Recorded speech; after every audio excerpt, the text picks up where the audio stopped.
Let's see who accepts it. Hello, Think Twice Radio. Welcome to the pre-stream. We're having some technical routine maintenance to get the stream started. Twitch has accepted the stream. That's good to hear. Thank you, Twitch. YouTube has accepted the stream. And Facebook has accepted the stream. Hello, Facebook. You going to do silence or are we going to go into the show? No, I think we can start. The audio's been good. It sounds okay. Clear. So when it says on the air, you are on the air, okay? Okay. Thank you. Here we go.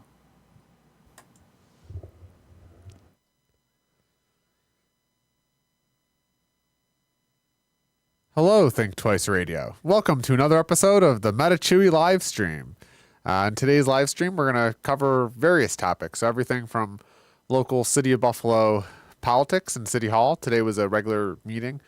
Then we're going to do some readings from some books that I've recently been encountered on, and maybe even some Irish folk singing if we get really ambitious here at the end. But as always, chime in on the comments, and yeah, we can make this as engaging as possible. So yeah, let's get right into it. So I think the first thing I wanted to start with was, let's start with some,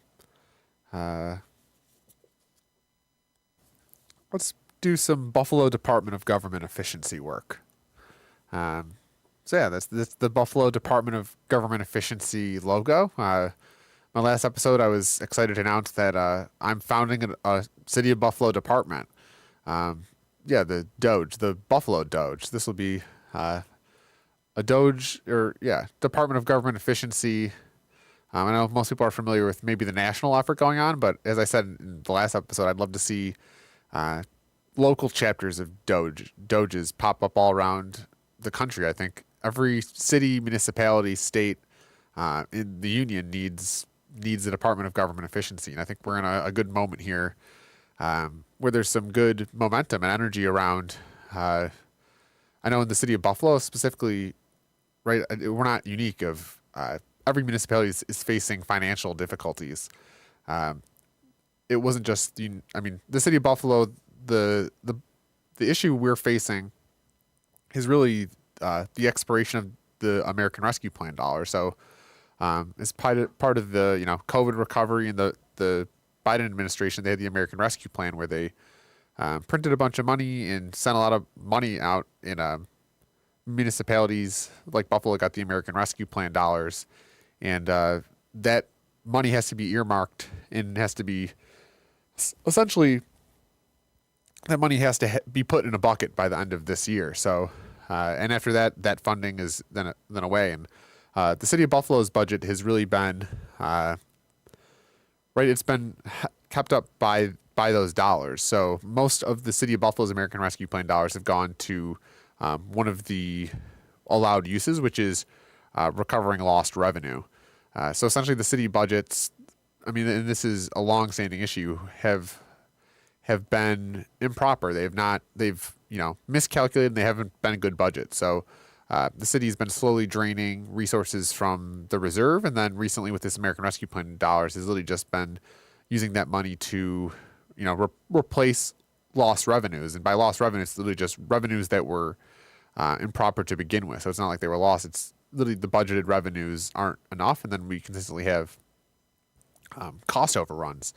So that money runs out in 2024. In 2025, there is a gap, right? So one of the issues that you're going to, I think, is, right, it's not the accepted truth. Maybe I think people in the know, people that have been following know that this is going to be an issue, but I think it's really going to come into main focus when, the everyday Buffalonian, everyday Americans too, because this isn't just a city of Buffalo issue. This is a nationwide issue of a lot of municipalities we're running on ARP money, and governments are facing a difficult economy. We're all struggling, right, as individuals with inflation, whether that's going to the grocery store, going to buy building supplies, really anything. Insurance and everything's up, and it's also government too. Government costs are going up, so everything's going up, and really the only tool that most governments, especially the city of Buffalo, have is just raise taxes. So a lot of the money, the budget gap is most likely going to be filled with taxes in a tax increase to the property owners. So the tax burden will increase because there will be a gap there, and city of Buffalo property owners will be, assessed a higher rate of taxation, and that cost will ultimately be passed down to the renters and whatnot. So, and I think this year, I mean, last year we saw a small tax increase, but this year is really going to be, I think it's going to be, sticker shocking. And I think, the Department of Government Efficiency, what we can do is try to address that, right? So try not just revenues, but expenses. So I think one of the things that the Department of Government Efficiency is going to do is try to look at expenses. How can we cut expenses? Because I think there's a lot of efficiencies to be had in local government within the city. There's lots of costs that could be cut and trimmed, and really we're at a point where we have no choice but to do that.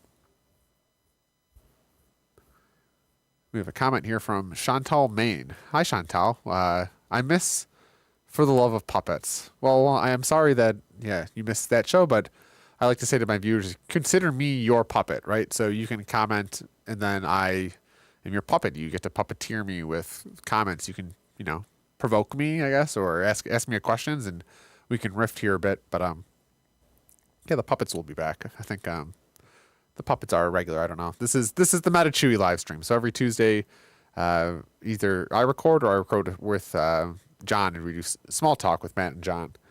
So I guess Department of Government Efficiency, and one thing I guess we can make this a kind of flowing conversation, but I want to turn maybe kind of Doge related, but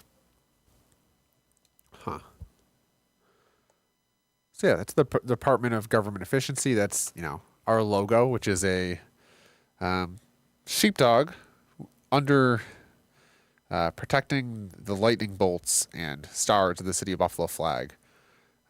So that's our emblem. Department of Government Efficiency. It's really more than a meme at this point. It's a movement, which is a meme. They're kind of interrelated. I'm very interested in the meme as a form of nonviolent protest. I think we're in a world where memes are perhaps the most powerful medium of language and expression.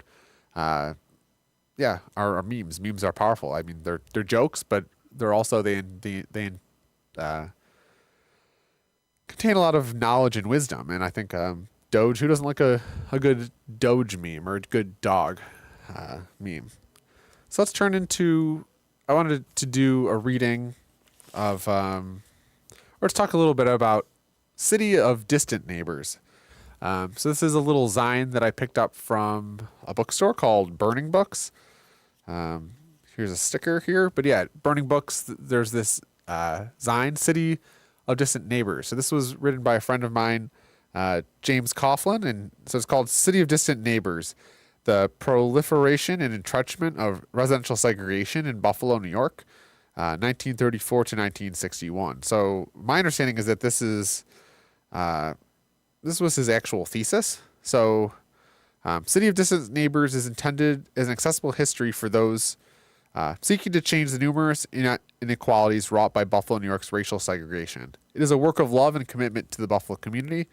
And it was, so I think really I've started getting into, but it's pretty dense, which is good, but it also, it's just a lot of information. So I've done my best to try to take it in bite-sized pieces, because it's a lot for my my plebeian brain to take in.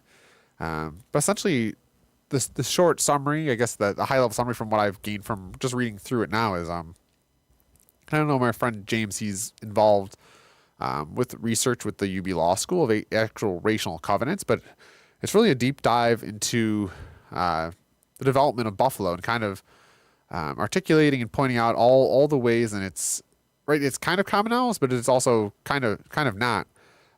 Just how racial segregation was actually encoded in our region through not an accident, but by actual planning and implementation. So I know the research project that Mr. Coughlin is engaged in looks at the Green Acres neighborhood in Tonawanda. So Tonawanda is a neighborhood just north of the city at the university border, and I know his research is focusing in on actual racial covenants in the deeds of properties. So there's actually properties today, right, in 2024 in Green Acres that have racial covenants in them. So it's a racial covenant. Essentially, there's actual language in the deeds of the property in 2024 that doesn't allow you to, I don't know the exact language, but essentially only allows the property to be sold to whites or non-people, or not to people of color. And it's 2024, and it's kind of crazy that language is actually embedded in deeds of properties still. And I know some of the opposition, or a lot of people might say, "Oh, why does that matter? It's not like it's not like that's enforced now, or it's unconstitutional." But I think the idea that the language, right? That language, and a friend of mine had this term invisible infrastructure, but the actual deeds, the laws, the words that control land use are really a type of invisible infrastructure. And even though, one might say that, the racial covenants aren't enforced, just the fact that it's on the books still and is still actually technically the law and oversees the property, it's really eye-opening and concerning. And one of the questions I asked was, could a municipality like a Tonawanda just do a delete all statement? So kind of like in a database where you just, delete all values from a row. Could a municipality just do some sort of like delete all statement on the covenants of every property on their assessment roll? And I was told by the lawyers that, I think that's something where maybe the computer science and the data type thinking doesn't apply to the law. But then you get into the kind of the right to private property, infringement of rights, which is true. So it seems like these racial covenants will have to be rooted out of the deeds one by one. And it's not even clear how many deeds have racial covenants in them. I mean, all those information is really stored at like the clerk's building for that town or for Erie County. So just kind of a eye-opening experience. I think this book, or this design, it's a short read. I mean, not short, but not long. It's about just under 50 pages here. But just a really deep dive history into the technical names, the programs. And a lot of these entities like the BMHA are still around in Buffalo and still actually operational. So I know there's the term institutional racism. And I know a lot of people say, how can an institution be racist? But I think just knowing the story of how kind of the Green Acres neighborhood was constructed within Tonawanda and how the developers there and just the way of thinking, right? This is a different time. And it's just crazy that a lot of the institutions that were major players here, the Common Council is involved. Obviously, they were running the city, but a lot of these institutions that were operating back there are still around. So I'll read this passage here. So it says, hundreds of race families have been forced out of Ellicott District. Those that could not afford to purchase property have been forced to make their homes in the projects. Those that did buy in the Maston District had to pay top price, according to today's market, in order to secure a home. In many, many instances, thousands of dollars worth of improvements have been made on property owned by Negroes, whether in the Ellicott or Maston District. Yet with the high prices, Negroes are paying for real estate,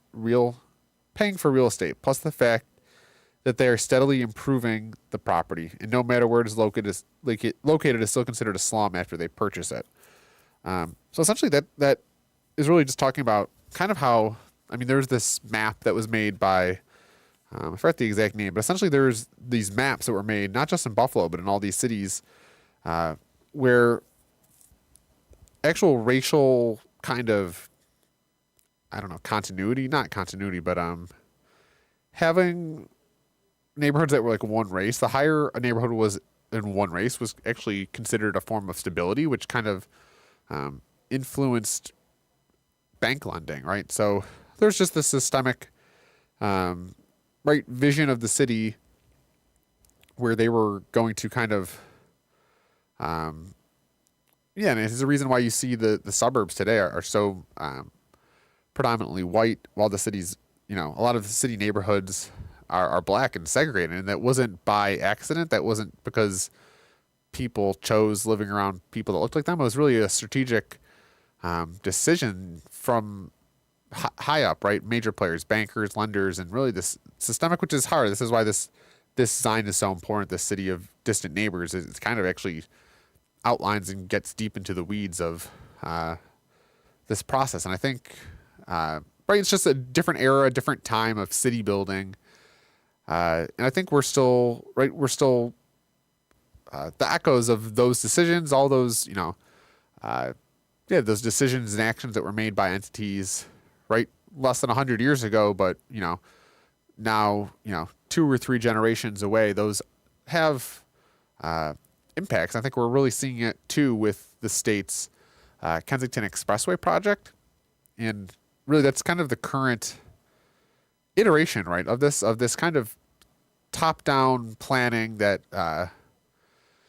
doesn't think about the long-term efficiency. So I think the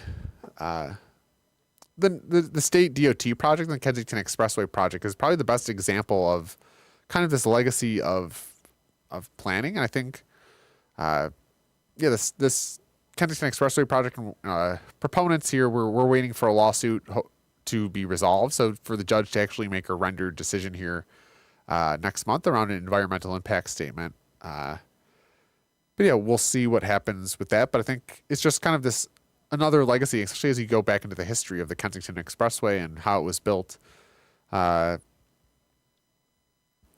It's just kind of crazy to see history repeating itself. I know back in the 50s or 60s when it was built, it was really horse and buggy thinking versus the future, which was cars. And I think you're still kind of seeing this horse and buggy thinking, which is affecting more residents. I think more residents are thinking about horse and buggy thinking. And I think the Kensington Expressway project, at least from my perceptions of kind of where it is right now, of at least the policy discussion, I think it's just starting to, we'll see. I think this lawsuit will have a big impact on that, right? If the judge rules that, no environmental impact statement is needed and the project can progress, that will for sure be a big blow to advocates that are anti tunnel. But I think, and I'm hopeful, and maybe I'm biased, and maybe my biases influence my thinking, but I'm hopeful that the judge will require an environmental impact statement, just because it's really common sense. I mean, it is kind of crazy that a project of this scope, right? It's now over 1.5 billion, didn't have an environmental impact statement, which is essentially just the more robust environmental study. Projects that are much smaller than they can regularly get EISs. It's not uncommon. So two examples just off the top of my head are one, the Delavan sewer project that's going on right now. They've started an EIS where essentially they're redoing the sewer system around Delavan, and that involves some retention tanks. And I'm not too familiar, but that's going on. Also, I know there was some development just at the Boulevard Mall that required an EIS. So it's kind of crazy that they didn't conduct an EIS. I think it's pretty common sense, and I think it's likely at this point that a EIS will be required. And if that's the case, that changes a lot, right? That really puts a timestamp trouble on the project, because it will just require more extensive studies, and that will be more time, which gives the policy end a chance to be rethought of. And I think right now the current moment of what kind of feels like what's going on is you have I think people are starting to think through, right? You have decision makers like state and county officials that, the city's mostly been silent, but state and county officials, right? Their constituents aren't just city based. So they have a lot of constituents that live out in, the suburbs and commuting to the city, and would be opposed to having their commute, affected or having the highway removed. So really the discussion now around the Kensington is, a lot of the advocates have been focusing on the city and a city issue, and it is. But kind of the next step to get public officials on board is providing them with an off ramp. I don't even know if an off ramp is the right word, but maybe it is because it's a highway pun. But giving them a ramp to pivot towards supporting a parkway restoration, but doing that in a way that they can not lose influence or lose votes among their suburban supporters that are, aren't too familiar with the project, but just know that they don't want the highway removed because they want to be able to commute to the city. And I think, right, thinking about suburbans, it's kind of, and I haven't done any polling. I don't have any polling, but I think the common sense point of view is that most suburban residents are pro-highway, which might not even be true, but it's not 100%. So I think there are some residents in the suburbs that could understand why. Or why it would be beneficial. And I think, at least from my beginning thinking of that argument of why should suburban residents that commute to the city be in favor of removing the highway? I think the one is, right, we have such a regional, right, we're a very strong region, our culture, right? Our regional culture is very strong. We're all very proud to be from Buffalo, and that includes people that aren't technically from Buffalo but live in the suburbs. And essentially the downtown core affects us all. It's right. It's the center of the region and it radiates outwards. And, for a generation or two here, we've had a very weak downtown core with strong suburbs. And I think it's kind of hard to, I think a lot of just the philosophy or thinking, it really does tend to be kind of winner take all or, right, us versus them. But I think it is important, right? A strong downtown doesn't just help downtown. It increases, the prosperity of the whole region. And I think if you have a strong down core, right, it just makes the whole region more vibrant. You have a center for arts, for culture, for tourism, for an economy, for industry. And if you could build that up, it just makes the whole region stronger and better in the future. And I think that's going to be tough articulating, especially when people are so used to just commuting downtown. But I think, just the design of the city can't handle it, right? It will require, investment in the radials. So whether that's William, Genesee, Seneca, Broadway, missing a few, but yeah, the radials. So people will, that's our one option, and those have capacity to take on traffic. So that's the one. And I think the other is actual commuting distance. So, suburban commuters would have to, it might take slightly longer, but it'd also be shorter mileage. But I think that's where we're at now, is making this, right. It's the state DOT, and the state is more than just the city. So I think that's kind of the next iteration of what members of the coalition and members of the community that are pro Humboldt are starting to think through, is how do we, if we do get an EIS required and it gives us some time to build support for the Humboldt Parkway restoration, right? How do you sell it to politicians who represent suburban constituents who commute? And I think really it would strengthen the downtown, right? A strong downtown strengthens the whole region, but then also, right, having just a world-class park, right, could really be a source of tourism and really a regional source of pride to have a world-class park in the downtown. But it's something that's going to definitely take some iterating and some actually interacting with suburban commuters. 'Cause I think there is just a general misunderstanding.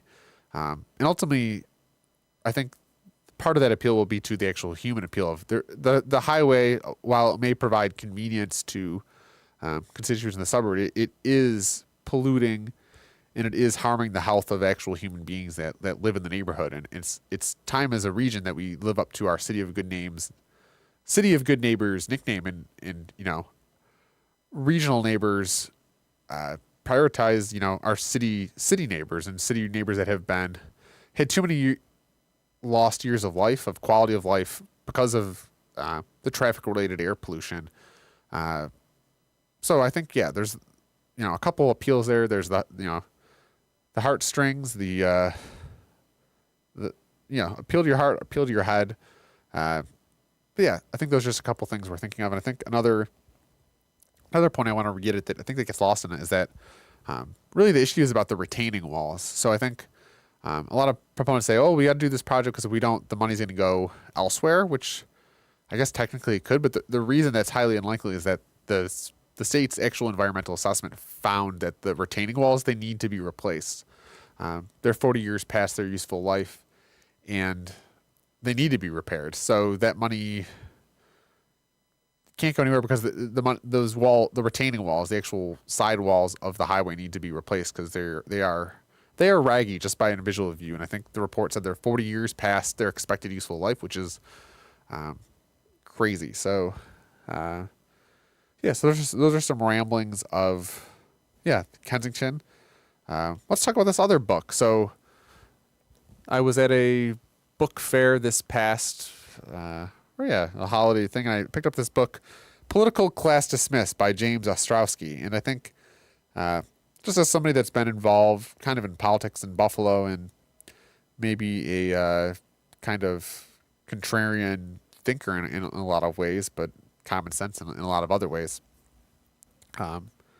James Ostrowski, he's somebody that multiple people have told me that I need to talk with or get in touch with because we have some overlaps in thinking. And I did meet him briefly, and it was, we talked a lot about my personal situation, but yeah, I got this book, and I think one of the things that I was excited when I picked up this book was there was a section here on what's wrong with Buffalo, a Rothbardian analysis. So he's got a whole chapter here where he talks about Buffalo politics and what's wrong with Buffalo. And this is another dense reading that I've just got through. But one of the sections that right away here caught my eye was this section on the political machine. So I want to do a brief reading from this. So it says, it didn't take long for a close observer of Buffalo politics to realize that the real power in government was actually outside the government. Real power, at least in local politics, was held by the county Democratic chairman, affectionately known as the boss. The boss was always a lawyer, usually Irish, who often held some well-paying part-time board position with light duties. The boss and his troops were responsible for installing the mayor and other public officials. So on big decisions, machine politicians would take their directions from the boss. If they weren't the types to take such direction, they wouldn't have made it that far in the first place. In theory, the boss was democratically elected by county committeemen, elected by voters of the same party. In reality, they didn't call him boss for nothing. The boss was essentially an autocrat. Like any autocrat, he had allies and constituencies to please, and sometimes even superiors to answer to, his big money contributors. However, in general, and on most matters, he called the shots and everyone else aimed accordingly. They did so willingly because they perceived that, by all members of the political machine working together under the direction of one man, their collective political power would be maximized. Excuse me. That's why they call it a machine. A similar managerial principle allowed Caesar, leading 50,000 well-disciplined troops, to defeat 250,000 Gauls in 52 BC at Alesia. In Buffalo, the relatively small but highly disciplined and motivated machine was consistently able to impose its will on the disorganized and demoralized masses. So, right there, that's a reading from, Political Class Dismissed by James Ostrowski. And I think that section spoke to me in a lot of ways as somebody that's been thinking through, local politics, my role in local politics, and also, my experience as someone that was, I was fired from City Hall. I've done some recordings on that for anyone that's interested. But I've interfaced with the machine and especially the section there about the Democratic committee man or the commissioner or the boss. And I think, it's something that's still an issue today. I don't have my pulse on how powerful, the boss is, but I know one issue that's concerning to me is the fact that the Erie County Democratic Commissioner is also the Erie County Board of Elections Commissioner. So you have the Democratic chairman, who's also, the board of elections commissioner, and yeah, obviously, I think anyone with common sense sees that that's clearly a conflict of interest. If you have someone that's the head of, in Buffalo, the only political party on one hand is also then the one who's running the elections, you can see how, that is an inherent conflict of interest. And it's one thing I don't fully understand how that came to be. I mean, I'm not stupid, so I know that that's not an accident, but also just that it's so embedded, right? It's out in the open there, and it's right for all the threat to democracy kind of chance. I mean, what's more of a threat to democracy than having, the person running the region's only political party also running the elections? And I think one example that my personal experience is that I had this letter of, so last election, I did actually try running for the Democratic committee. And for those that don't know, Democratic committee is just essentially the city is broken up into different election districts. And each little district, so there's 9 county districts, but then within each county district, that district's broken up to many other little units.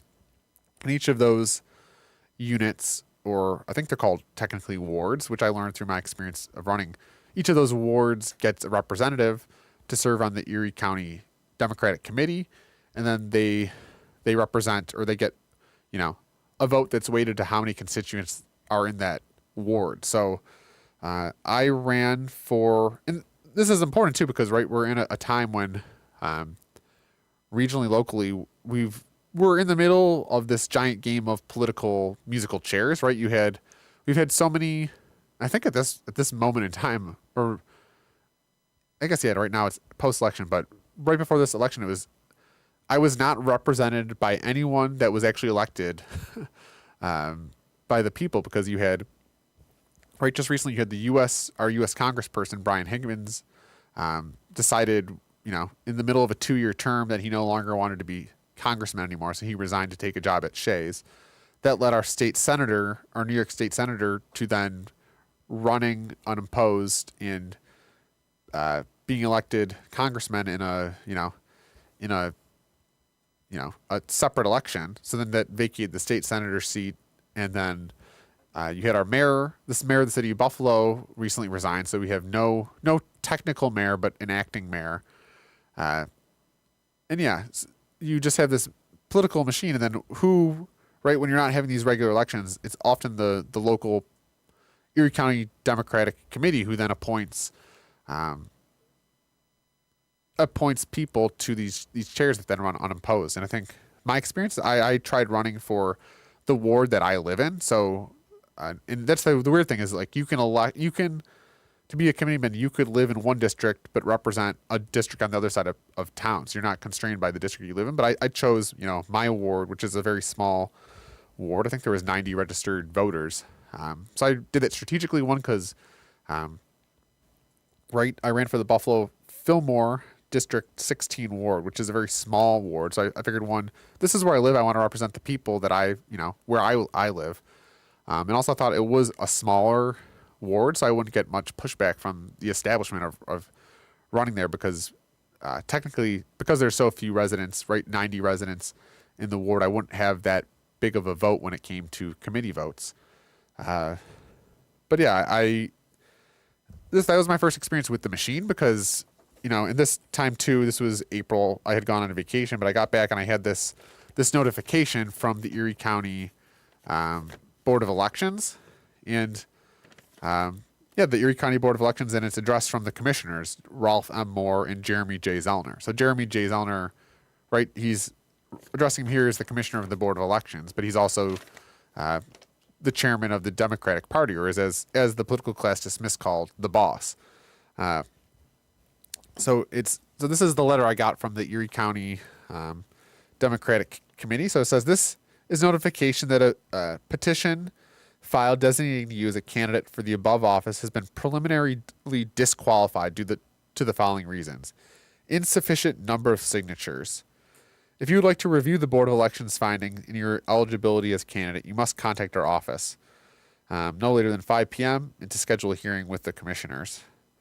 And then it says the determination will be made final on April 29th. In the request, you do not request a hearing. The determination by the Board of Elections will be final, and you will not be a candidate on the specified party line. So yeah, I did not end up appealing. I think at this point in April, I was just kind of burnt out from politics. I mean, I had the experience of having the police sent to my house. I was just in a mental state, whereas I just kind of lost the will to push it anymore. And especially at this time, this was more an eye-opening experience. I think, especially too, the way that so I was disqualified because someone in my ward petitioned, right? They objected to my petition. And it was weird because I have a ward of 90 people. So I was like, who in my own district would oppose me running when there's no other candidates running? So it ended up being someone on my street. And then I did a little research on who this person was. So this person essentially looked like they were friends with my council member's assistant or one of the staffers in my council member's office, right? Got them to object to my petition. So they sent me like a certified mail saying they objected to my petition. And essentially, I did make a mistake on my signature. So I only needed, right, you only need 5% of the electorate to sign your petition to get on the ballot. So in my ward of roughly 90 people, I only needed 6 signatures or 5 signatures, 6 to be safe. So I submitted 2 pages of 6 signatures to get 12 signatures. And I did leave, my fatal error was that I left a blank. So at the bottom, right, there's, in the top, when I messed up the ward, so like in the real world, they call it the Fillmore Council District.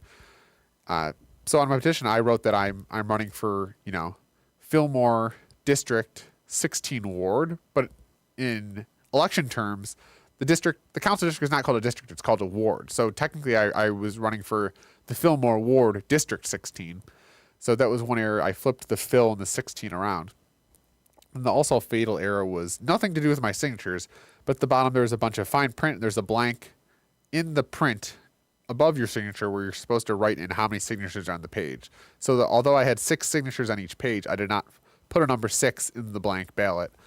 I think that invalidated. And so technically I submitted 2 petitions with 0 signatures because although I had signatures on the page that were valid voters, they did not have I did not count them, and they do that because in elections where there might be thousands and thousands of signatures, it's easier to count there. But so yeah, again, I think it's just an illumination of this this book, The Political Class, because you have the Democratic commissioner in my case, who is the board of commissioner. So, and my perception too is that the Democratic committee does not want me in the room. I do not.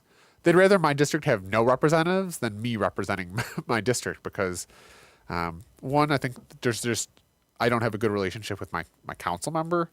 I could get into that a little bit, but briefly, the person that fired me from City Hall is also a good friend of his and has donated to both him and his partner's political campaigns. So there's one, and then it just doesn't. That's kind of the culture downtown is don't represent people that you might not. Yeah, I'm not part of the club, right? So they'd rather have my seat be vacant with no votes than have, little Fillmore 16 have any sort of voice on in their committee. And you've seen this recently with the mayor's elections, the forums where it's not open to the public; it's only committee men. Yeah, just a real life example. And this was right. I'm glad that I ran for my ward because it's like, oh, that's how. I understand it now, right? I've had friends too say, oh, I tried running and I got knocked off, but this is my own experience, and it's good to have a little experience in your belt because you see, oh, that's how they do it. They find the one person in your neighborhood who's friends with the machine, and they get that person to object to your petition. They have perfect information because the county, as soon as you communicate or interface with the board of elections, as soon as you do that, the Democratic committee instantly knows because the person running the Democratic committee is the commissioner. So it's really hard.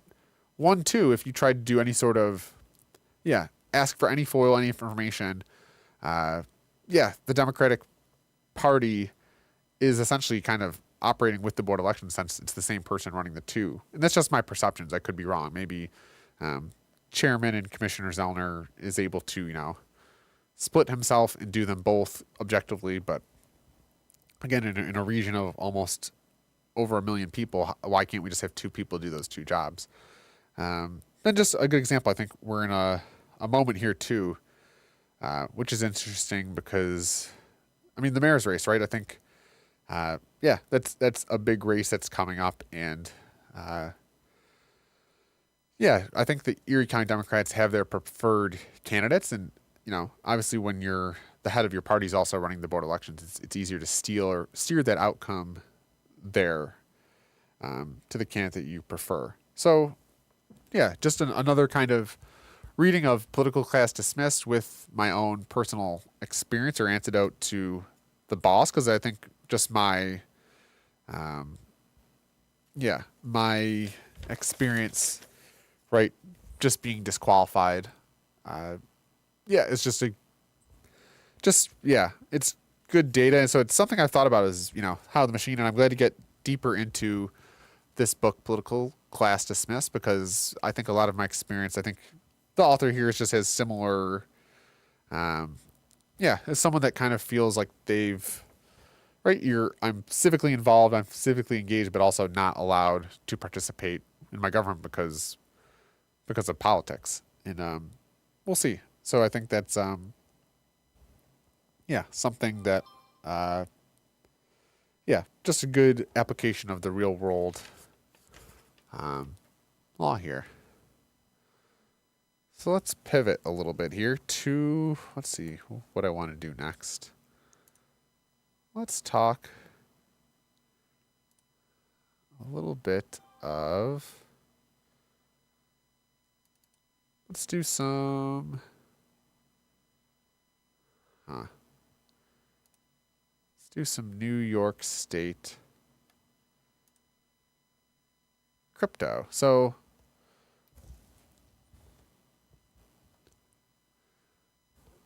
yeah, I guess I just want to take a look at the crypto markets.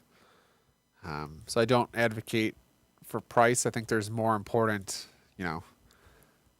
things than price. But I think just checking in on the crypto market. So this is the coin market cap. So today I'm recording this just before Christmas 2024. So right now the market cap for the crypto industry is 3.7 trillion. So you recently had Bitcoin, right? I think just yesterday it set its all-time high, which is crazy because it's setting all-time highs and it's like crickets everywhere. Crickets in the mainstream. Oh, and I have a comment here from Candace Yellow. Be a thorn, run again. I don't know.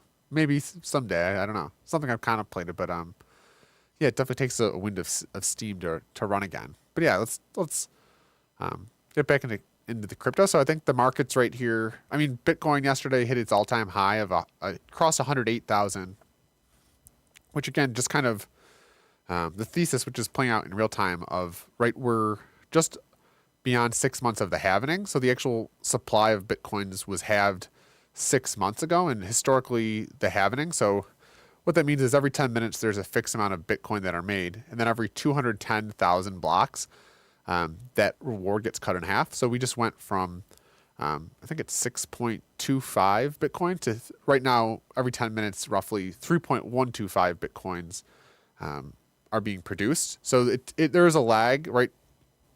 One of the things it's harder to wrap around is, right, one of the critiques of Bitcoin is, Bitcoin's so volatile, which is kind of true, but it's also not. So Bitcoin itself is very stable. I think the term for this is they call it TikTok next block.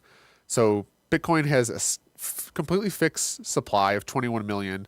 The supply schedule is completely fixed, right? It goes 50 Bitcoins will be made every 10 minutes, and then every 210,000 blocks, that reward's cut. So it went from 25 to 12.5 to 6.25 to 3.125. The next halving in about 4 years will be, 1.625 or around there. And that will just continue forever until the supply is 21. So the actual Bitcoin protocol itself is actually completely, purely stable and fixed and perfect. What's volatile is the USD, what human beings are willing to trade US dollars for a Bitcoin at any particular time is extremely volatile. So humans might want to pay, a lot one day and a little, and that's just because humans, right? That's the whole basis of the study of economics is, humans are irrational. Why is the world the way it is through that lens? So I think the thesis is playing out. I mean, the stock to flow that, Bitcoin hits all time high. And this is just, again, kind of the market just rediscovering a price now that Bitcoin's more scarce. And the other alts. So there's, right, Bitcoin's the OG. It has the highest market cap. I think the easiest way to think about it is digital gold. So it's really just peer-to-peer cash. It's money, fixed supply, 21 million. But there's lots to be desired. So then you have some other coins like Ethereum, Solana, and alts. Dogecoin, which is a meme coin. All those prices have gone up recently. But yeah, just the general market is kind of consolidating here, finding a price point. And the way with Bitcoin and crypto works is, it's this price today, but next week, catch me, and these prices might be down 50%, they might be up 50%, which is, right, I'm not an accredited investor. I have no qualifications. I have no credentials. If you respect those type of things, then go talk to somebody with those. I do not have those. I'm just a talking head on the internet. I'm not advocating for, but just very interesting and something to think through. I think, right, the best model I think to think through, or a lot of, framed my thinking of, Bitcoin and its valuation was the stock to flow model, which was made by, what's his name? An anonymous, kind of pseudonymous figure called Plan B, but he's actually mapped out, stock to flow, which I think is this. Oh, my screen's frozen, but not what I'm looking for. But just something to be privy to and aware of. So this screen's frozen, so I won't be able to use that the rest of the show. But I think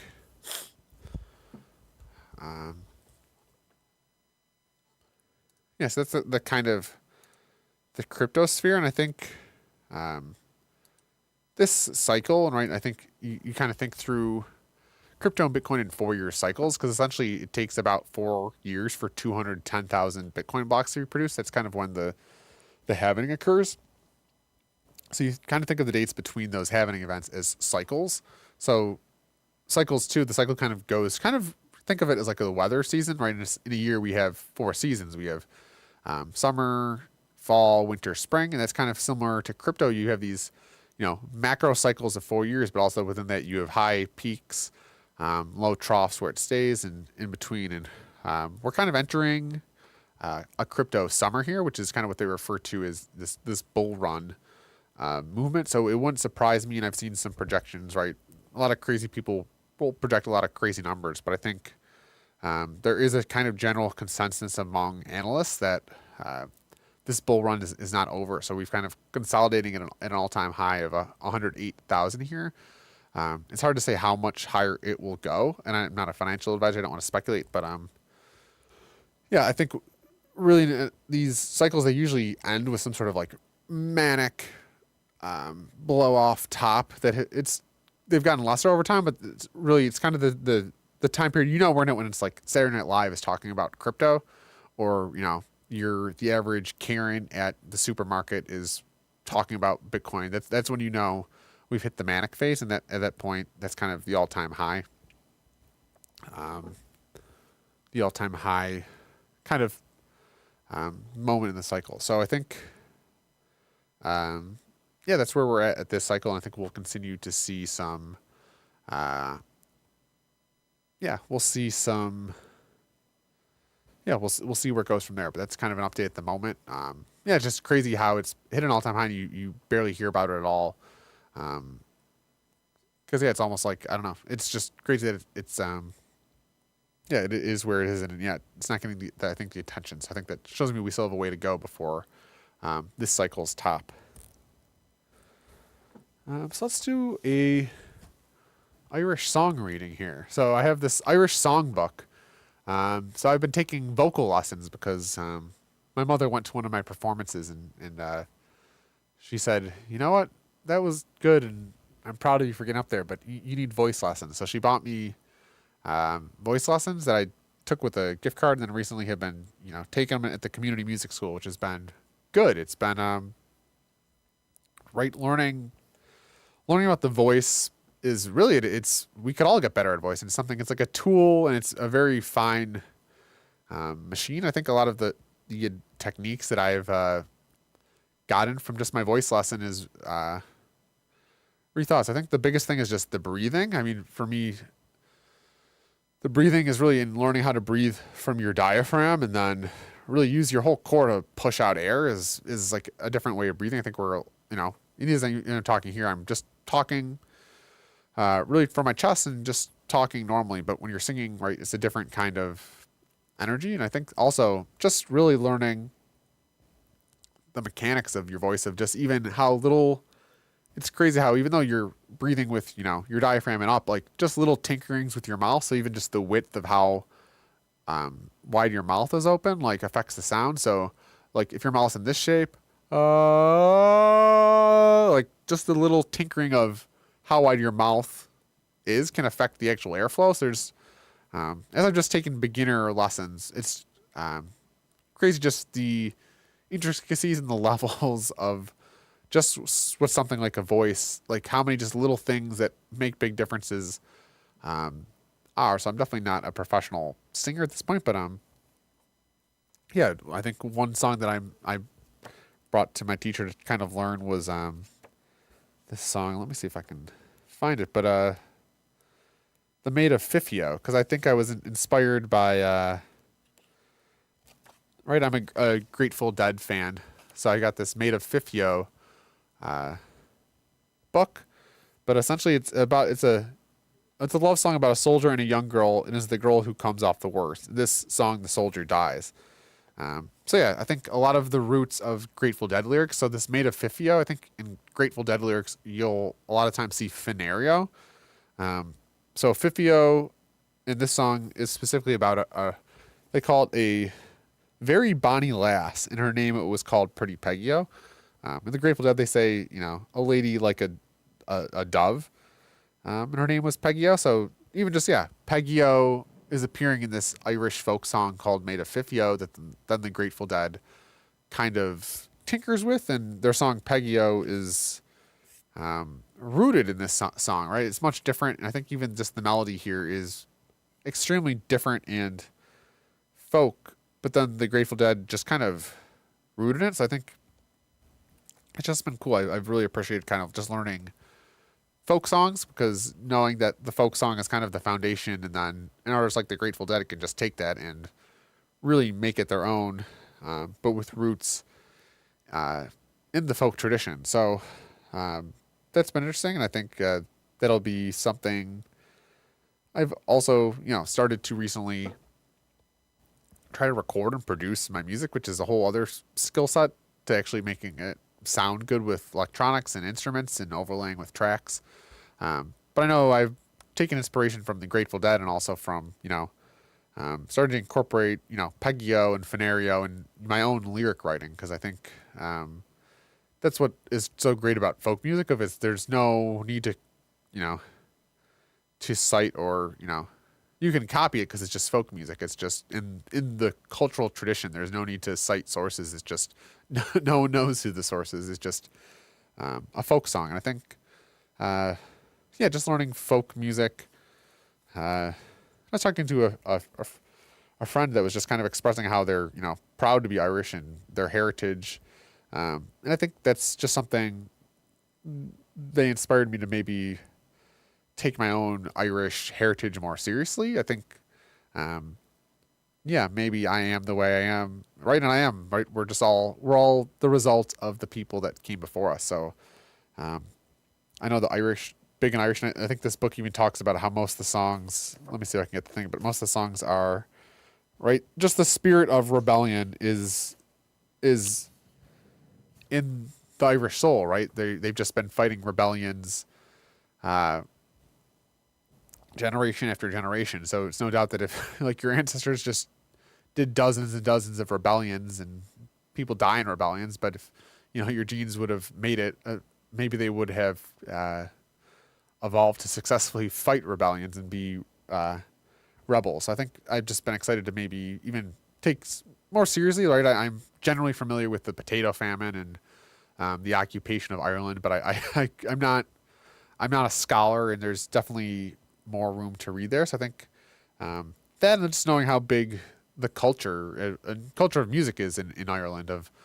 That was something I was blown away when I visited there. Is like you go to every pub in Ireland and they're just all singing. You go to a local pub on a Tuesday night and there's just a guy with a guitar up there and he's singing and he's performing, but he's not by himself. He's just the guy up there on the on the stage singing the song. Everyone in the bar knows the song and is singing with them. So it's almost right. I think American culture, we go out and we go to a bar pub and we watch a performer and we passively watch the performance. Whereas in Ireland, the performance is not just one person. It's a communal thing. So it seems like they all know. They have common songs that they all know and sing, and you go into any pub. So on a Tuesday night, you could go in a small town, just hopping from pub to pub, and every pub just is singing. There's no, the entertainment is the people in there. I think that was really awesome because it's just something you don't really experience here in America. Because I think the beautiful thing about America is that we're a melting pot of cultures, and over that we've kind of become a culture of which is beautiful, right? There's so many aspects of American culture it's everything. It's everybody's culture is American, but at the same time, each of those individual cultures, because they get melted, a lot of the purity of that culture gets melted away. So even I think I don't know about my Irish, but I'm only a few generations removed from actual Ireland, and I don't go to pubs singing songs that I know because I've known them because they're part of the culture. It just makes you wonder, right? Something you lost, but also maybe something within you. Because I don't know.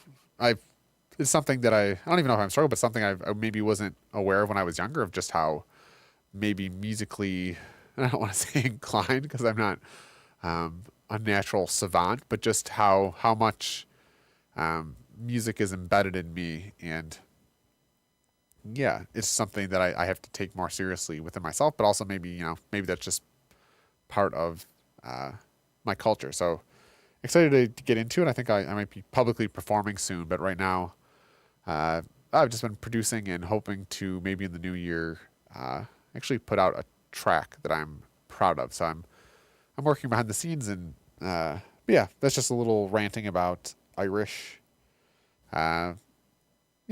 culture. So let's see if my nope, the screen is still broken. So I got about 3 minutes here. I guess I want to do a Buffalo Bills analysis. So this past week, the Buffalo Bills beat the Detroit Lions in Detroit, and I think this really sets us up solidly for a 2 seed, especially with the Steelers losing. But yeah, now we're in the final stretch here where we have 3 AFC East games left, which is crazy because we've already won the AFC East. So we're playing the Patriots for the first time next week. But we got the division locked up. So I don't know. We'll see if we can finish strong here. Obviously, we'll be the favorite in all 3 of these games, but it's the NFL and every team's good and anything could happen. But yeah, we definitely have a nice favorable schedule here. We would need the Chiefs to lose 2 games and us to win out in order for us to be the 1 seed, which is not improbable, but it's not maybe likely. I don't know. Odds are against us, but we'll see. I mean, the 1 seed would be huge, but I think, we'll see. I think obviously the big story of this game and just the whole season has been, again, Josh Allen and just the offense and how we're just clicking, and it's I think most optimistic too as a Bills fan, just knowing that this season is really about rebuilding and resetting our cap. And I think I think we're gonna have a good shot this year at winning it all. And I'm knocking on wood here because I know, right? I think we're just in this stage now, especially with Allen, of that we're just, the goal here has to be to maximize your amount of chops at the stump, if that makes sense. So this isn't about going all in this year because we got to win this year. It's okay. We got Josh Allen in his prime. There's an urgency. We got to win. But we also just got to make sure we have quality shots. I think that's really the thing that is exciting me maybe more in the long term, is that this year, right, just this cutting Stephon Diggs was like a 30 million dead cap this year, which is a significant chunk of change on the salary cap. So just the fact that we're this competitive and have a real shot this year makes me optimistic, because when you get into this next off season, obviously we're going to have space to sign, our own guys. So our emerging core of our younger guys are going to need contract extensions, but it's optimistic because this was the year to really reset the cap. So with NFL salary cap continuing to go up, and with us kind of having dead caps come off and us having more space, we should have the cap space and the resources to be able to build a even more competitive team, and maybe even build a stronger roster in the future. But we've got to get one. So we'll see if this is our year. But yeah, you never know, because it will come down to some old referee or some questionable call or injuries. Yeah, we're trying to get a shot this year, and yeah, we're set up for future years of success too with the salary cap management. So that's the Metachewy Livestream. Some ramblings, and thanks for tuning in. And until next time, we're going to fade to darkness.